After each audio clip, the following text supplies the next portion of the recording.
Bana, hivyo ndivyo ambavyo dakika 90 zimetamatika, na karibu sasa tufanye uchambuzi baada ya klabu ya wekundu wa Msimbazi Simba kukubali kipigo cha mabao 2-1. Mambo ni mazito kweli kwa Simba. Mechi zote mbili za awali ya hatua ya makundi amekubali kipigo, si nyumbani wala si ugenini. Simba amekutwa na nini? Basi ungana nasi bwana Sako kwa Bako ili uweze kuselelea matangazo jadidi kweli yasiyokuwa na shida wala shaka yoyote ile. Niko naye Chief anatuambia kwa nini Simba wamekubali kuwa mdebwedo kiasi hiki. Chief, uko vizuri? Mimi niko vizuri kabisa. Bwana, Simba nyumbani na ugenini wamekubali kupoteza mchezo.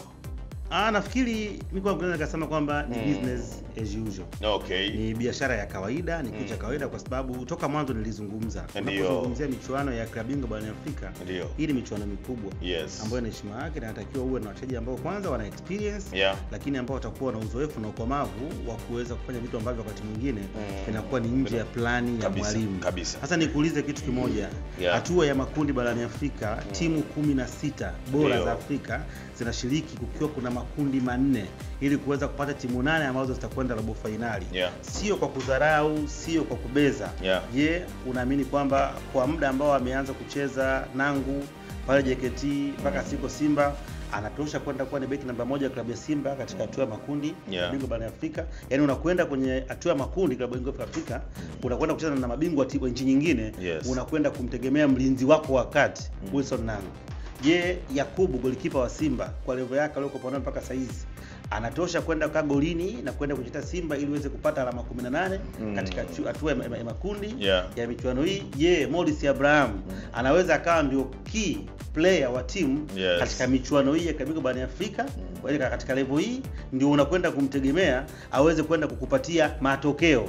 Je, Salim Mwalimu anaweza kwenda kuwa ndo main striker kumtegemea kwenye kosi chako ili ukapate matokeo ya klabu bingwa barani Afrika, whether iwe nyumbani au iwe ugenini? Unaelewa? Sasa kama utapata majibu ya hayo maswali, utagundua kwamba they are not serious kwenye hii michuano, na walichukulia ile yale kwamba tuna capacity, tuna uwezo wa kupata matokeo katika uwanja wa Benjamin Mkapa. Tumetengeneza kama ndio ngome yetu, na kwa Mkapa hatoki mtu. Lakini pia tumekuwa tuna tabia ya kuingia katika hatua ya makundi na kuingia robo finali. Kwa hiyo waliingia sio kwa kufanya analysis, waliingia kwa kubebwa na experience na matokeo ya nyuma bila kujua kwamba soka la kisasa limebadilika. Kwa hiyo hiki ambacho wanachokipata ndio kitu ambacho wanastahili kukivuna kutokana na investment walichokiwekeza. End product yake ndio hii. Watu watakuwa tu wanajaribu kuzungumza maneno na nini kuweza kupamba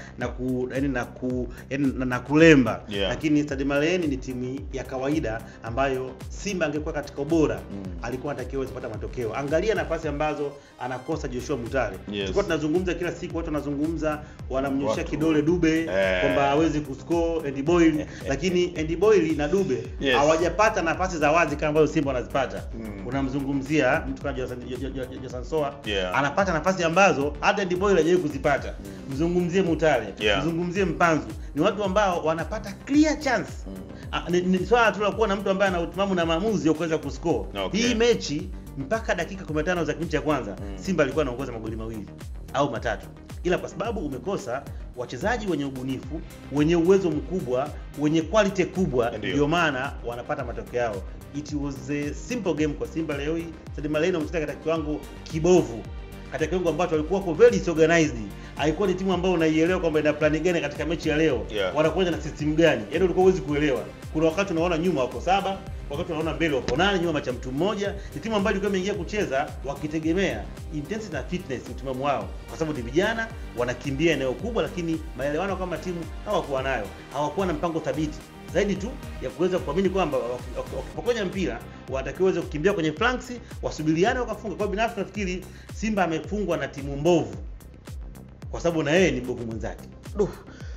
Bwana wewe, Simba amefungwa na timu mbovu kwa sababu na yeye hakuwa vizuri, alikuwa mbovu. Kwa hiyo wamekutana, ndio maana Simba amefungwa. Si maneno yangu, ni maneno ya Chifu Zobane kama Zumfela. Lawama zinakwenda kwa kocha kwa asilimia ngapi? Meneja Pantev. Nilizungumza. Mimi kazi yangu tu ninazungumza, baadaye mnakuja mnanilifaa katika namna ya tofauti. Nilizungumza siku ya kwanza kwamba kila mmoja alipeka shutuma na lawama kwa mwalimu. Kwa nini kocha ameanza kupanga hajapanga washambuliaji? Mechi ya kwanza ile inakuaje zidi ya Petro ameacha nje, ni mwalimu gani? Wakaichukua hiyo agenda kwa sababu ni watu ambao siku zote tunapenda kutafuta, tuna shift burden na kuweza kutafuta excuse. Kwa hiyo kitu pekee cha kufanya ni kumhamishia makosa nani? Kocha. Nikamwambia hivi, kwa mtu ambaye anaangalia mpira kitaalamu, mwalimu yuko sahihi kwa 100%.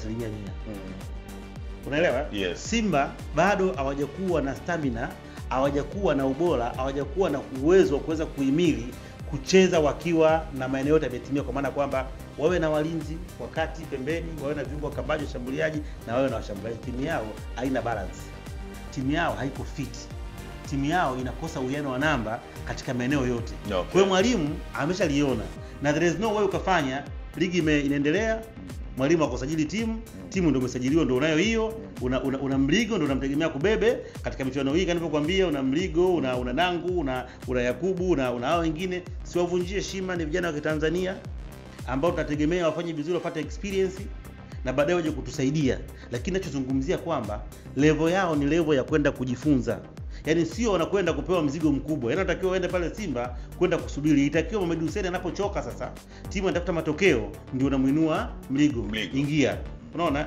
Unakuwa na beki kama labda kipindi kile Inonga au Jesho Nyango, umeona kwamba amefika tu pengine apata injury. Dakika 80 unakwenda kufanya uwezekano kwenda kukaba, unamuinua Wilson Nangu unampa dakika 5-10 akaonyesha kitu. Kwa hiyo vijana ambao wanatakiwa kutengenezwa. Sasa angalia walimu akaona hii timu inakosa balance. Kwa hiyo ili tengeneze uwiano na katika timu tunaanza kutengeneza eneo la defense. Alichokiamua akapanga viungo wengi kwenye timu, akaua mshambuliaji ili kwanza aweze kujihakikishia eneo la ulinzi ili baadaye ndio aanze kushambulia, kwa sababu goli lina come after possession. Ukiposesi mpira utafunga tu. Yaani ukiposesi mpira utafunga tu, na ukiwa na uwiano wa namba katika maeneo utafunga tu. Leo ukiangalia vijana wampata magoli mawili kwa sababu walikuwa wanafika. Na ukiangalia magoli mawili waliofunga ni magoli ambayo hayakuwa planned, magoli ambayo yametokea by mistake. Ila kwa sababu walikuwa zikitokea mistake, wapo kwenye maeneo, wamekutana mipira. Goli la kwanza ilikuwa ni defense, kuweza kuclear mpira. Wamechelewa kuclear, ipo kwenye eneo akafunga. Goli la pili wamechelewa kuclear kona, hakuna mpango mzuri umefunga. Kwa hiyo ukiwa katika maeneo sahihi na idadi ya namba, kuna uwezekano mkubwa wa kupata nafasi. Kwa hiyo mwalimu aliliona hilo, ndio maana akaamua kupanga viungo. Akatoa washambuliaji, kwa maana kwamba angepanga washambuliaji, timu ingekosa balance. Leo hii Simba wameanza kipindi cha kwanza wakiwa na watu 6 kiwanjani. Wao hawajaliona hilo. Timu ilikuwa na watu 6 tu kiwanjani. Na kama Sadio Mane ungekuwa kwa makini mpaka half time walikuwa na goli 5. Tumeshuhudia hapa wote. Timu imeanza ikiwa na mpira ina watu wote 10. Ikiwa haina mpira na watu 6. Kwa maana kwamba ukimwangalia mwalimu hawezi kukuofa timu ikiwa haina mpira, kwa sababu ni mtu wa mwisho. Tutasema ni wale washambuliaji wa kaliba ya zamani, sio wa kisasa, ambao wanatamani wakae pale mbele watumie nafasi. Kwa hiyo timu ikiwa iko out of the position hawezi kuadi kitu kwenye timu yako, unamtoa. Mtu kama ukimtoa Jincha Ziawa ni mzuri akiwa na mpira kwa baadhi ya maeneo. Timu ikiwa na mpira hawezi hata kuanticipate, anatembea. Wa pili huo unamzungumzia Mpanzu, mtu ambaye timu ikiwa ina mpira huwezi kumuona akipush. Unazungumzia Mutale. Kwa hiyo una watu 4 ambao hao wote tukiwa tuko out of the possession hawezi kutusaidia.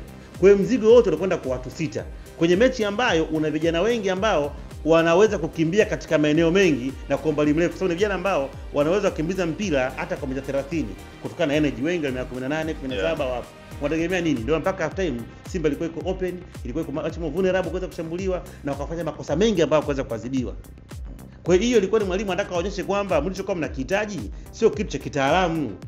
Kwa hiyo hapa wakulaumiwa ni watu waliofanya usajili. Wamefanya usajili ambao hauendani na quality ya mashindano ambao walikuwa wanahitaji, na leo nikwambia kwamba kama hawatakuwa makini watajikuta wana mechi 4 wakiwa wana point. Nilizungumza kwa sababu baada ya hapa wanakwenda kucheza na Esperance, wanageuzana. Uliwaona na mechi ya Petro ulivyokuwa. Obviously akaenda Tunisia hana point, hiyo haina excuse. Anakwenda kula magoli mengine kule, itakuwa mechi 3. Akija hapa ajikaze, kwa sababu Esperance mpaka sasa kiangalia, maana yake ukimwangalia Petro ana goli 4, Esperance ana point 4, na Sadio Mane ana point 4. Simba ana point. Kwa hiyo kuna vita watu wangapi? Watatu. Ambaye anaonekana hapa ni kibonde ni Simba katika hawa, kwa sababu tayari Esperance ameshaangusha alama 2 nyumbani dhidi ya nani? Sadio Mane. Ameenda kuchukua 2 ugenini. Kwa hiyo timu pekee ambayo inaweza kumfanya afuzu, naweza kuwa comfortable kwa sababu itamlazimu aweze kurudi Mali ambako hana uhakika. Lakini pia itamlazimu acheze nyumbani akiwa na Petro, mechi ambayo Petro anaga home au away wanafunguka, ni mechi ngumu. Kwa hiyo mtu pekee ambaye anatakiwa ampatie alama 8 ni Simba.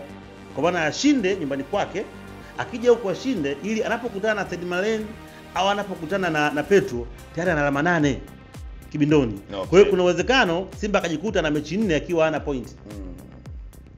Ndipo aanze kufikiria kwenda wapi? Kwenda Petro Angola. Yes. Then amalizia hapa.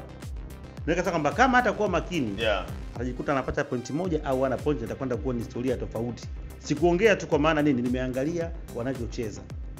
Kwa hiyo ni lazima wakubali kwamba timu yao haikuwa tayari kwa ajili ya mashindano ya msimu huu. Waliingia kwa mazoea, kwa maana kwamba si ni timu kubwa itapata matokeo, lakini hawako tayari.